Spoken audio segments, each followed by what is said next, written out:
Hiroshima Nagasaki అణు దాడి తర్వాత మరొక దాడి ఉక్రెయిన్ మీద జరుగుతుందా అని అంటే అవును అని అనిపిస్తున్నాయి చాలామందికి. కారణం ఏంటంటే రెచ్చిపోతున్న ఉక్రెయిన్. ఎందుకంటే ఆ పక్కనున్న యూరోపియన్ కంట్రీస్ అన్నీ సపోర్ట్ చేసి ఎలాగైనా సరే ఈ యొక్క పుతిన్ని లేపేయాలి, ఆ రష్యాని అనకొట్టాలి, చావకొట్టాలి అనే ఒక దీంతో, అంటే దీపం ఆరిపోయే ముందు ఎలా గట్టిగా వెలుగుతుందో అలాగా ఉక్రెయిన్ కూడా అలా వాళ్ళు ఎగదొస్తున్నారు ఆరిపోయే ముందులాగా. అంతేకాకుండా ఇంతవరకు బాగానే ఉన్న ఈ రెండు దేశాల యుద్ధం ఒక ఒక ఒక సామరస్యంగా చేసుకున్న ఈ యుద్ధంలో గీత దాటాడు జెలెన్స్కీ. ఏకంగా పుతిన్ వెళ్తున్నటువంటి ఆ యొక్క విమానానికి ఇతను టార్గెట్ చేసి డ్రోన్ల ద్వారా మిసైల్స్ పంపించాడు చంపేద్దామని. దేవుడి దయ వల్ల కానీ లేకుంటే వీరి యొక్క ఆర్మీ యొక్క దీని కెపాసిటీ వల్ల కానీ వాటిని కూల్చివేయటం జరిగింది. ఇది చాలా దారుణం.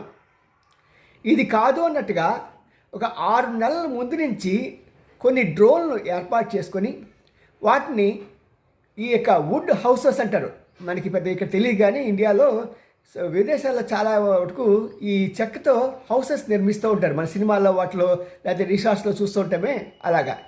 అలాంటి రిసార్ట్స్ని ఇది హౌస్ ఫ్లాట్స్ ఇల్లు ఏర్పాటు చేసి అతను మెల్లిగా ఆ బార్డర్ దాటించి రష్యా భూభాగంలోకి వెళ్ళిపోయి అక్కడ డ్రోన్లు కప్పిపెట్టాడు. అనువైన సమయం కోసం వేచి చూసి సరైన సమయంలో అతను ఆ యొక్క డ్రోన్ల ఈ యొక్క ఇళ్ళ పైన కప్పులు తీసేసి ఆ యొక్క డ్రోన్తో ఆపరేట్ చేసి మొత్తం 40 యుద్ధ విమానాలని భస్మీపట్నం చేశారు. ఏ దేశాధ్యక్షుడికైనా సరే కాక రేగదా, పక్కవాడిని తుక్కు రేగొట్టాలని అనే ఆలోచన రాదా? అలాగే వచ్చింది పుతిన్కి.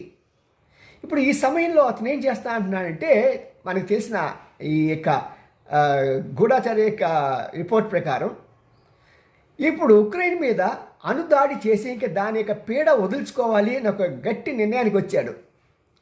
మరి ఇలాంటి నిర్ణయానికి వచ్చినప్పుడు అతను ఏం చేస్తాడో ఎలా చేస్తాడో సంగతి తెలియదు. ఇప్పుడు వార్న్ చేయడానికి ఎవరికి దమ్ము లేదు. ఎవరు దమ్ము చేసినా సరే ఇంక్లూడింగ్ ట్రంప్ ఆయన అమెరికా మీద అణుదాడి చేయడానికి కూడా అవకాశం ఉంది. యుద్ధాలు ఎలా మారుతున్నాయో చూడండి. మరి మనం అడుగుతున్నాం మోడీ గారిని యుద్ధం కంటిన్యూ చేయి, దాన్ని విడగొట్టేయని. యుద్ధంలో దిగే వరకే మన చేతిలో ఉంటుందండి. దిగిన తర్వాత అది ఎటు పోతుందో ఎటు అనవుతుందో చెప్పలేము. కాబట్టి ఈ పరిణామాలు చాలా దారుణం. ఇలా జరగకూడదని మనం భగవంతుని ప్రార్థిద్దాం. మరి ఇలాంటి దమ్మున్న రహస్యాలు నివేదించాలంటే మీ ఛానల్